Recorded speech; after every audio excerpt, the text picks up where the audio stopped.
Hello everyone, मेरा नाम विशाल सिंह रावत है और मैं एक कैलिस्थेनिक्स एथलीट हूँ।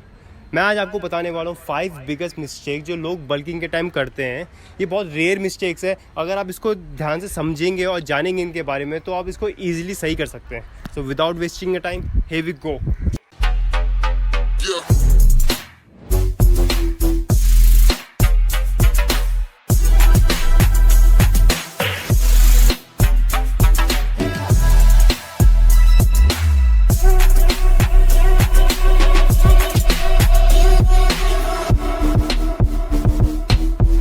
तो आपका सबसे पहला पॉइंट है आपका discipline in eating. Discipline in eating का मेरा मतलब है कि आपको ध्यान से जो भी आप खा रहे हैं उसको पहले देखना पड़ेगा कि क्या खा रहे हैं, आप कितना खा रहे हो, कैसे खा रहे हैं। सब मेरा एग्जांपल है कि मैं एक बार जिम में गया था तो मैंने एक बंदे से मुझसे पूछा था कि आप क्या कर रहे हो, तो वो मेरे को कह रहा था कि मैंने 1 किलो बिरयानी खा के आया हूँ। पर जिसका कोई नो यूज़ है, आपको क्या कितने अमाउंट में खा रहे हैं, आपको कैसा खा रहे हो, आप कितना इनटेक ले रहे हो उसमें, प्रोटीन, कार्बोहाइड्रेट, फैट का, या आपको जाने बिना आप उस चीज़ को खा रहे हो तो वो आपके लिए वेस्ट है पूरा। इसमें आपका फैट बढ़ेगा और कुछ नहीं होगा। और इसका भी ये मतलब नहीं है कि आप हेल्दी खा रहे हैं या अनहेल्दी खा रहे हैं। हेल्दी भी खा रहे हैं तो आपको आपकी मील्स को आपको एक टाइम देना पड़ेगा, उसके हिसाब से खाना पड़ेगा। इसका मतलब ये नहीं कि आप रोज़ पूरे दिन में कुछ ना कुछ खाए जा रहे हैं। आपको आपकी पहले स्टमक को डाइजेशन के लिए भी टाइम चाहिए होता है। तो मैं आपको बताना चाहता हूँ कि आपको हर मील का एक टाइम देना पड़ेगा कि आपको कम से कम 3 to 4 आवर्स के गैप में एक मील लेनी चाहिए। उसके बीच में आपको कुछ नहीं खाना होगा, वो आपका डाइजेशन होने में टाइम लग जाएगा इतना। अगर आप उसके ऊपर और कुछ खाओगे फिर वो और डाइजेशन होगा, तो मतलब आपकी बॉडी में ज़्यादा होगा नहीं। इससे क्या होता है, आप पैसे वेस्ट भी करते हो अपने ज़्यादा। पैसे वेस्ट आप ऐसे करते हो कि आप कुछ भी खा रहे हो, आप महंगी चीज़ ला के खा रहे हो, आप वो खा रहे हो, पर लेकिन उसका कोई यूज़ ही नहीं है, तो क्या होगा।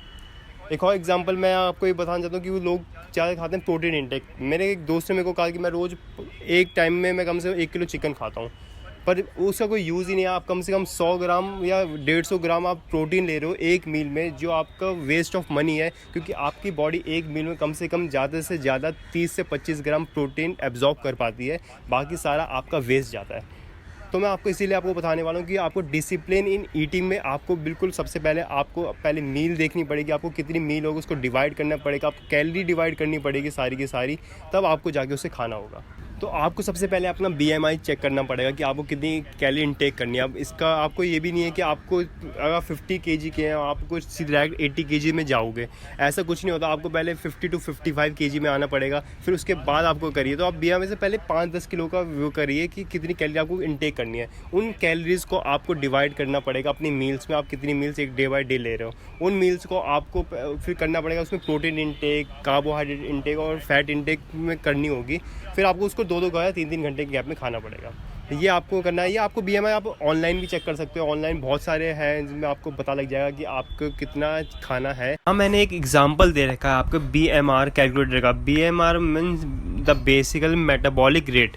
ये आपको मैंने कैलकुलेट करके दिखा रखा है। इसमें आप अपनी जो भी आपका वेट चाहिए आपको वो डालिएगा कि आपको इतना वेट चाहिए, तब आप उसके अकॉर्डिंग आपकी कैलोरी पता लग जाएगी आपको कि कितनी आपको कैलोरी इनटेक करनी है। तो ये मैंने एग्जांपल दे रखा है, आप जाके इसमें भी चेक कर सकते हो। इसमें कोई बड़ी बात नहीं है, कोई किसी में भी करोगे इसमें भी सेम ही होगा, कुछ अलग नहीं होगी बात, ऐसे ही सेम होगा कि आपको कितनी आपको करनी है। सेकंड आपका इम्पॉर्टेंट जो थिंग है वो है आपका वर्कआउट का टाइम।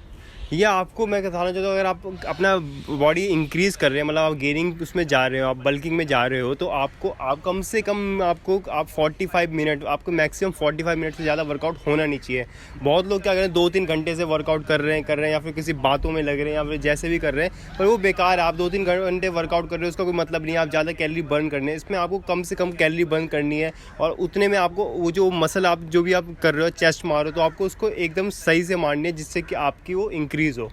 तो आपका सबसे पहले यही मेन पॉइंट है सेकंड आपका, कि आपको एक टाइम शेड्यूल बनाना पड़ेगा कि आपको इतने सेट के बाद, एक सेट के बाद कम से कम आपको 30 सेकंड का गैप लेना पड़ेगा, रेस्ट लेना पड़ेगा। फिर आपको प्रॉपर पूरी एक्सरसाइज के बाद 1 मिनट का रेस्ट लेना पड़ेगा। तो ऐसे आप शेड्यूल के साथ करोगे तो आपके ज़्यादा चांसेस होते हैं आपके बल्किंग में आने के लिए। अब आप ऐसा करोगे कि आप एक ही दिन आप ज़्यादा एक्सरसाइज मार रहे हो, आप मतलब चेस्ट भी वही मार रहे हो, ट्राइसेप भी वही मार रहे हो, तो वैसे नहीं होता। आपको पर्टिकुलर पर डे में एक एक्सरसाइज मारनी पड़ेगी कि आपका एक दिन, आपको सभी कह रहे हो शेड्यूल बनाना पड़ेगा। जैसे मंडे चेस्ट हो गई, आपकी ट्यूसडे बैक हो गई, ऐसे आपको कंटिन्यू करना पड़ेगा। तभी आपका बल्किंग में जाएगा। और आपको वो वर्कआउट कम से कम 45 के अंडर रखना पड़ेगा, मिनट के अंडर। और मैं कहूँगा कि आपको ज़्यादा मैक्सिमम से मैक्सिमम आपको 3 सेट ही मारने चाहिए ज़्यादा उसके, जब आप बल्किंग फेज़ में हो। सेकंड थिंग जो मैंने आपको वर्कआउट के इसमें बताई कि वर्कआउट शेड्यूल बनाना पड़ेगा। इसमें सबसे पहले मेन पॉइंट है जो आपका वर्कआउट 45 मिनट के अंडर रखना पड़ेगा। आपको पर सेट के बाद आपको 30 सेकंड का रेस्ट लेना पड़ेगा, और उसके बाद आपको पर एक्सरसाइज के बाद 1 मिनट का रखना पड़ेगा। और फिर आपकी आती है आपकी पर मसल्स की आपको एक्सरसाइज करनी पड़ेगी। अब ऐसा नहीं हो करो कि आप एक ही दिन बाइसेप्स मार रहे हो तो हर हफ्ते पूरे दिन बाइसेप मारे जा रहे हो, एक सेट आपको पर्टिकुलर मारना पड़ेगा। मंडे चेस्ट बैक एक दिन करके आपको प्रॉपर एक्सरसाइज करनी पड़ेगी। और बहुत लोग क्या बोलते हैं, लेग्स छोड़ देते हैं अपने। अगर आप बिगिनर हो उनको बहुत लोग बोलते हैं कि आप लेग्स मत कीजिए, पर उनको लेग्स करने चाहिए। वो भी एक हमारी मसल्स है, एब्डोमिनल्स भी हमारी एक मसल्स है, तो आपको हम ये भी ट्रेन करनी होगी, भले आप स्किनी हो या कुछ भी हो। आपके अगर बंदे क्या करते हैं, बंदे बाइसेप मारे जा रहे हैं भाई, उनका पेट बढ़ रहा है और उनके डोले बढ़ रहे हैं, तो उसका कोई मतलब नहीं है। आपके अगर एब्स नहीं है तो आपकी बॉडी भी नहीं है। तो ये बहुत ध्यान में कि ये कुछ पॉइंट, ये इसके पॉइंट है सेकंड, उसके आपको ज़रूर फॉलो करने आने चाहिए। तो आपका थर्ड पॉइंट है आपका मसल एंड माइंड कनेक्शन करना। जब आप वर्कआउट करते हो, आप बहुत लोग क्या करते हैं, हैवी वेट मारते हैं और उसको मसल एंड माइंड कनेक्शन नहीं रखते।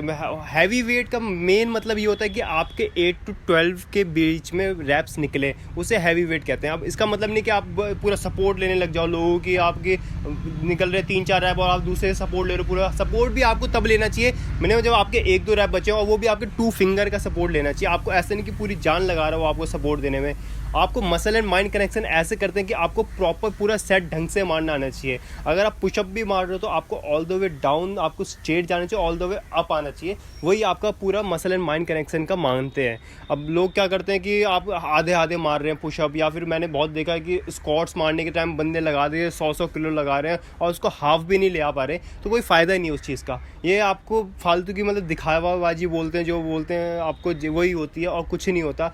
इसलिए मैं कह रहा हूँ कि आप उतना हैवी वेट बोलते हैं उसको जो आप 8 to 12 रैप निकाल सकें, तो वो आपका हैवी वेट होता है आपका। तो उसमें ध्यान दीजिए कि आपको ज़्यादा हैवी ना उठाए, जो आपसे उठे ना। वो स्ट्रेंथ की उसमें वो बोलते हैं, जो बंदा स्ट्रेंथ इंक्रीज़ करना चाहता है वो मारते हैं, कि वो भी आपके फ्लैट बेंच में होता है या फिर आपके स्क्वाट्स में मारते हैं, बारबल स्क्वाट्स में आते हैं या डेड लिफ्ट में। उसका एक रैप भी निकालते हैं, वो आपकी स्ट्रेंथ के लिए होती है, एक्सरसाइज है वो। अगर आपको करनी है तो आप अपने जो सेट है, जैसे 3 सेट मैंने बोले हैं तो 3 सेट है, चौथा सेट मारिए, उसका फिर करिए। आपकी जो पूरी एक्सरसाइज ख़राब मत कीजिए आपको वो एक सेट निकालने के लिए। और मार भी रहे हो तो उसको पूरा ढंग से फॉर्म में मारिए। उसको ऐसा भी मत करिए कि आप टेढ़े हो रहे हो, आपसे यूँ झुक रही है फ्लैट बेंच करते टाइम, तो बहुत गलत एक्सरसाइज होती है। तो आपको ऐसा वेट उठाना है और आपको ऐसा माइंड कनेक्शन मारना है कि प्रॉपर फॉर्म में, और बिल्कुल कम से कम 8 to 12 रैप्स के बीच में मारें, तो ही आपकी सही एक्सरसाइज बोली जाती है। तो ये है आपका थर्ड पॉइंट कि आपको मसल एंड माइंड कनेक्शन मतलब पूरे ढंग से फ्लो में मारनी है, आराम से, ज़्यादा फास्ट भी नहीं मारनी है और हाफ वाफ बिल्कुल नहीं मारनी, पूरी एक्सरसाइज ढंग से करनी है। और वेट आपको कम से कम 8 to 12 रैप्स जिसमें निकल जाए वेट में, वो करिए। जैसे आपको पहले सेट में 12 रैप मारिए, दूसरे सेट में 10 रैप मारिए, तीसरे सेट में 8 रैप्स मारिए, इस हिसाब से आप वेट लगाइए और करिए। तो आपकी फोर्थ जो थिंग है वो आपकी माइक्रो डिवाइड करना है। आपकी प्रोटीन, कार्बोहाइड्रेट और फैट में आपको डिवाइड करनी है। जो आपकी मील है कि आपको कितने ग्राम आपको प्रोटीन, कार्बोहाइड्रेट और फैट लेके नहीं है, उसको डिवाइड करना होता है। इसमें आपकी जो भी मील होगी उसमें आपका 60% आपका कार्बोहाइड्रेट होना चाहिए, 30% आपका प्रोटीन होना चाहिए और 10% इसमें आपका फैट्स होना चाहिए। इसको एक डिवाइड करके टेबल होगी, मैं इसमें आपको अभी एग्जांपल दूंगा पूरा उसका कि आपको अगर एक कितने उसमें आपको खानी होती है अगर आपकी एक मील होती है। तो मैं आपको एग्जांपल दे रहा हूँ। तो यहाँ पे मैंने आपका एक एग्जांपल बना रखा है, मैंने आपको 70 kg का, जिसमें मैंने आपको बताया कि कितने कार्ब्स आपको खाने, कितने फैट्स खाने, कितने प्रोटीन खाने। तो 70 kg पहले मैंने LBS में मैंने कन्वर्ट करा, तो वो आपका आता है 154.4। ये आपका एक एग्जाम्पल कि उसमें मैं 70 kg का बता रहा हूँ पूरा। उसमें आपका मैंने कार्ब्स मैंने कर रहा हूँ 1.5, मैं 1.5 से मैंने उसको इनटू करा, तो मेरा आया है 232 ग्राम मैं कार्ब्स खाऊंगा। जो भी मेरा पूरा होल डे मील है, मतलब होल डे मील में जो भी होगा मेरे 232 ग्राम आपके कार्ब्स होंगे इसमें। और फिर आएगा प्रोटीन मैंने 1 ग्राम का आपका पर LBS लिया है, तो उसका सेम ही कुछ होगा, कुछ अलग नहीं होगा। फिर आपका आता है फैट आपको 0.5 to 0.8 तक खाना है। जो भी आपका आएगा 77.2 अगर आप 0.5 खा रहे हो, 124 ग्राम अगर आप 0.8 खा रहे हैं। फैट्स आप इसमें भी एक कर सकते हैं, वैसे ज़्यादातर लोग उसको 2:1 के रेशो में खाते हैं सेम, तो ज़्यादा वो नहीं आता क्योंकि फैट्स भी बहुत इंपॉर्टेंट होते हैं आपकी बॉडी ग्रो करने के लिए, तो बहुत इंपॉर्टेंट रोल होता है फैट्स का भी। तो पर लेकिन मैंने इसमें 0.5 to 0.8 तक ही रखा गया है क्योंकि मैं ज़्यादा प्रेफर मैं इतना ही करता हूँ, मैं ज़्यादा नहीं खाता, मैं 1 कभी मैंने किया नहीं है। तभी अगर आपको इसको और वो करना है कि अगर आप अपना करना चाहते हो तो आप पहले उसको अपने वेट कीजिए कि आपका कितना वेट अगर आप चाहते हैं तो उसके हिसाब से कर सकते हैं, फिर उसे करिए। अगर आप 65 कीजिए चाहते हैं तो पहले आप 65 का LBS में कीजिए और फिर कार्ब्स की और प्रोटीन और फैट की जो भी मैंने इसको इक्वेशन बताई है उसको इंटू करके फिर वो कीजिए। फिर उनको आप डिवाइड कर दीजिए किसी भी मील में, अगर आपको 5 मील लेनी है, 4 मील लेनी है, उसमें आप डिवाइड करके कर सकते हैं। फिर आपका एक क्वेश्चन उठता है कि आप इसके मतलब हर चीज़ के कैसे जानेंगे कि इसमें इतना प्रोटीन है उतना वो है। तो मैंने आपको बता रखा कि आप ये आराम से ऑनलाइन गूगल में चेक कर सकते हैं कि आपके 100 ग्राम में कितना वो है, आपके एक एग में कितना है, इसमें सब कुछ पता लग जाता है कि आपके फ्राइड में, ऑमलेट में, बॉइल्ड एग में, या फिर चिकन ब्रेस्ट में या चिकन विंग्स में कितना आपका प्रोटीन कार्ब्स ये है, आपके पनीर में कितना कार्ब्स है, सब पता लग जाता है अगर आप उसको ध्यान से देखेंगे। फिर उसके हिसाब से आप अपनी कैलोरी डिवाइड कीजिए मील में, फिर खाइए। तो जो आपकी 5th चीज़ है जो आपको आपके इसमें मसल बिल्डिंग में आपको ज़रूरत होती है वो आपकी होती है आपकी स्लीपिंग।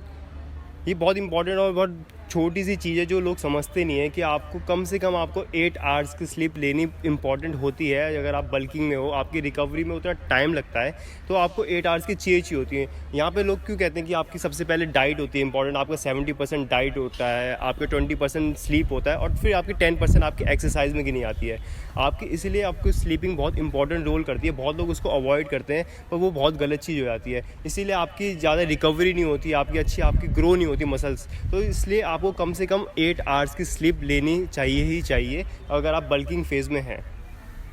फिर ये आपकी 5 वो इम्पॉर्टेंट थिंग जो आप बल्किंग में अगर आपको मसल बिल्ड करनी है वो आपको फॉलो करनी चाहिए। अगर आप इसको इन 5 चीज़ों को ढंग से फॉलो करेंगे आपका मेक श्योर होगा, मैं आपको 100% देता हूँ कि आपका मसल बिल्ड आपका गेन होगा ही होगा।